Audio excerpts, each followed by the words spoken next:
See that dollar strengthening against the euro, the rand really following the euro weaker this afternoon. Hi, good afternoon, Stephen. Yep, that's exactly it. I mean, it's an illiquid week. It's the beginning of January, so pretty much following some international developments as far as the currency is concerned at the moment. But yeah, pretty much a story of a stronger dollar at the moment, and the rand looking a little bit soft right now. We've, just sort of heading up in the high 70s at the moment. And a recent development, we've just seen some disappointing data out of the UK with regards to manufacturing. So just pushing the rand up to around the 678 level at the moment, Stephen. Let's look at the US picture, because we had the ADP numbers out last night. 297,000 jobs created. The market had expected 100,000. This comes ahead of the non-farm payroll numbers due out tomorrow afternoon.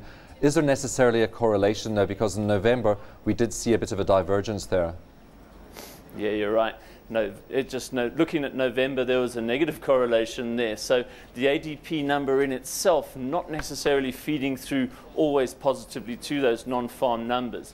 But, you know, it's a good number, 3 times expectations, so showing that there is some growing traction in the US economy. So, you know, it's nothing overwhelming really. If you look at the rest of the numbers, we saw some better than expected manufacturing numbers earlier in the week as well. But it certainly brings the market's expectations for a good non-farm payroll number and unemployment figure out tomorrow. Certainly makes those more positive expectations apparent. Let's take a look at what's happening on the other side of the Atlantic, because those sovereign debt problems still lingering in Europe, putting a bit of pressure onto the euro, and particularly surrounding Greece and Ireland at this stage.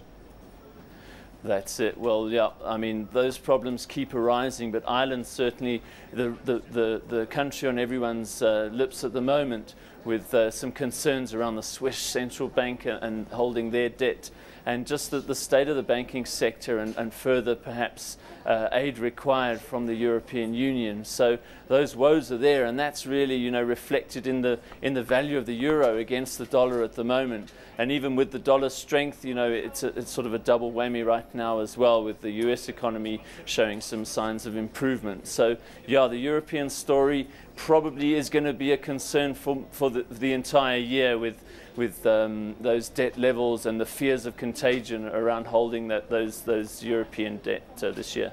James, the softness that's filtered through to the rand over the past couple of days, probably a relief for manufacturers.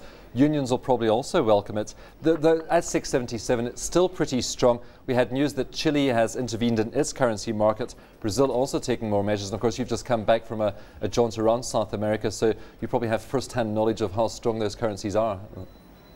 Yeah, that's right. I mean, a little bit too late for me, but certainly the Chilean central bank taking some measures, and some pretty firm measures, with regards to weakening their local currency, and you know, sending some signals that they'll be buying around $12 billion against the local unit. Certainly, if you look at its reaction to that, moving from around 460 up to where we are, sort of just below 500.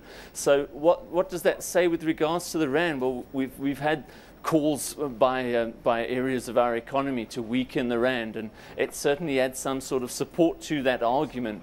So, you know, it'll keep in the back of our minds that there could still be small scope for further easing if the rest of the economic criteria allow for that. So it is still keeping some sort of chance of a cut in the market's pricing at the moment, that's for sure.